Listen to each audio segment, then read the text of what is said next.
હું થોડોક સાહિત્યકાર પણ છું, સમજ્યા? એટલે ધર્મ ઘટે તો ધન ઘટે, ને ધન ઘટે માન ઘટી જાય, માન ઘટે ને પછી માયા ઘટે. બાકી ઘટત ઘટત ઘટ જાય. ધર્મ વધે તો ધન વધે, ધન વધે માન વધી જાય, માન વધે ને પછી માયા વધે, તો વધત વધત વધ જાય. એટલે અવશ્ય પદાર્થ શું તકલીફમાં હતો આપણે? કમર અને બે ગોઠણ. કેટલા સમયથી દુખાવો હતો?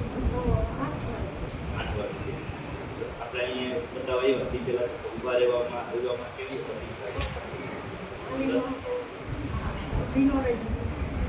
રસોઈ બનાવી હોય તો કેટલી વાર ઊભું રહેવું? ચા કરવો હોય તો બેસી જવું. તો નીચે ગેસ રાખી દો, કેવું છે? હા, નીચે ગેસ રાખીને તારે એ જ બનાવ.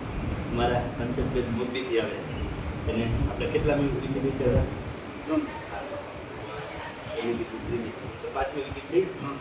પાંચમી વખત આવે એ આવ્યાથી પહેલા કેવી કેવી તકલીફ હતી એ કહેશે.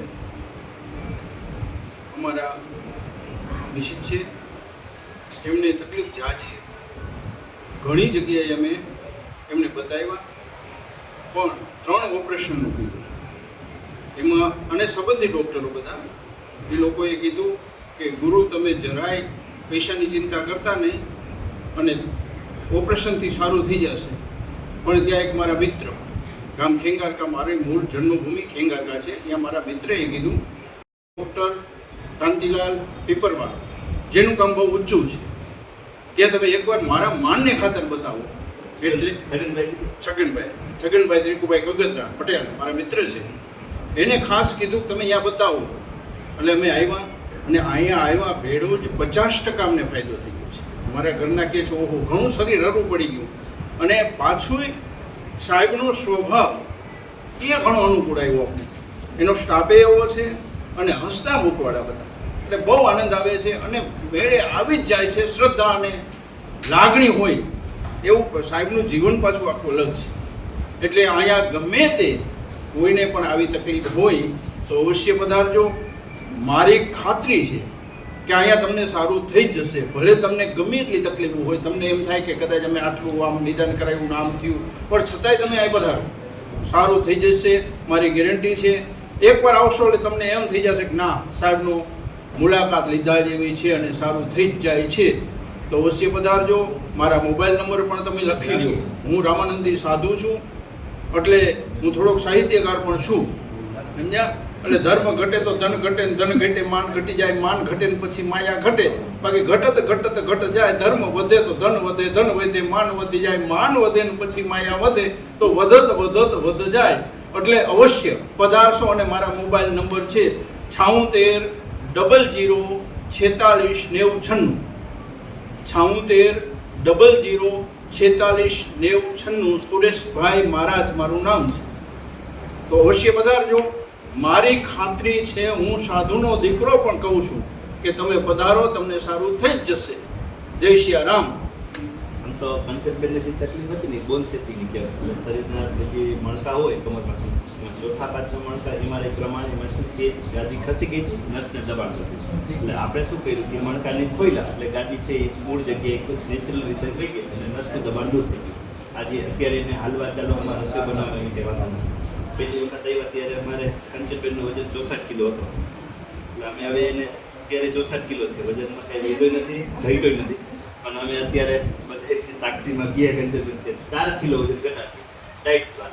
થોડુંક સવારમાં યોગા કરીએ, પ્રાણાયામ કરીએ, કપાલભાતી છે, અનુલોમ વિલોમ પ્રાણાયામ છે અને થોડુંક આપણે હાલવાનું રાખીએ. હવે દુખાવો પહેલાં જેટલો છે ને ઊભા રહેવા હાલવું હોય તો કેટલું હાલી શકે અત્યારે? તો આપણે ધીમે ધીમે કસરત દ્વારા હવે એ છે કે નસનું સ્નાયુ મજબૂત કરવાના છે. એ છેલ્લી સ્પ્રિંગ છે એ આપણે ચાલુ કરીએ. તમારે એક અને ડૉક્ટર એ ભગવાનનું સ્વરૂપ છે, એટલે હું સાહેબનું સન્માન કરું છું સાલું ઢળી.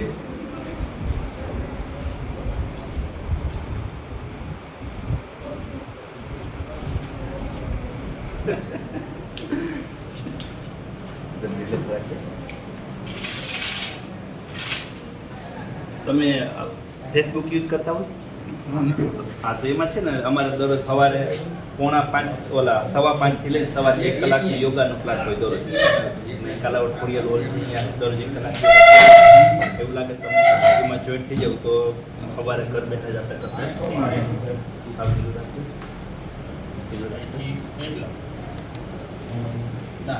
અવાજ આવશે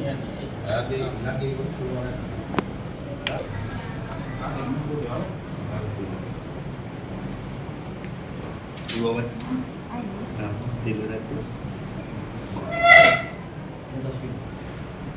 હવે એને અત્યારે 64 કિલો છે, વજનમાં કઈ વધ્યો નથી ઘટ્યો નથી, પણ અમે અત્યારે બધે સાક્ષીમાં ગયા કંચનબેન કે 4 કિલો વજન ઘટાડશે ડાયટ દ્વારા. થોડુંક સવારમાં યોગા કરીએ, પ્રાણાયામ કરીએ, કપાલભાતિ છે, અનુલોમ વિલોમ પ્રાણાયામ છે, અને થોડુંક આપણે હાલવાનું છે. હવે દુખાવો પહેલા જેટલો છે ને ઉભા રહેવા હાલવું હોય તો કેટલું હાલી શકે અત્યારે? બરોબર. તો આપણે ધીમે ધીમે કસરત દ્વારા હવે એ છે કે નસને સ્નાયુને મજબૂત કરવાના છે. બરોબર. એની છેલ્લી સ્ટેજ છે એ આપણે ચાલુ કરીએ. તમારે એક અને ડૉક્ટર એ ભગવાનનું સ્વરૂપ છે એટલે હું સાહેબનું સન્માન કરું છું, સાલું ઢળી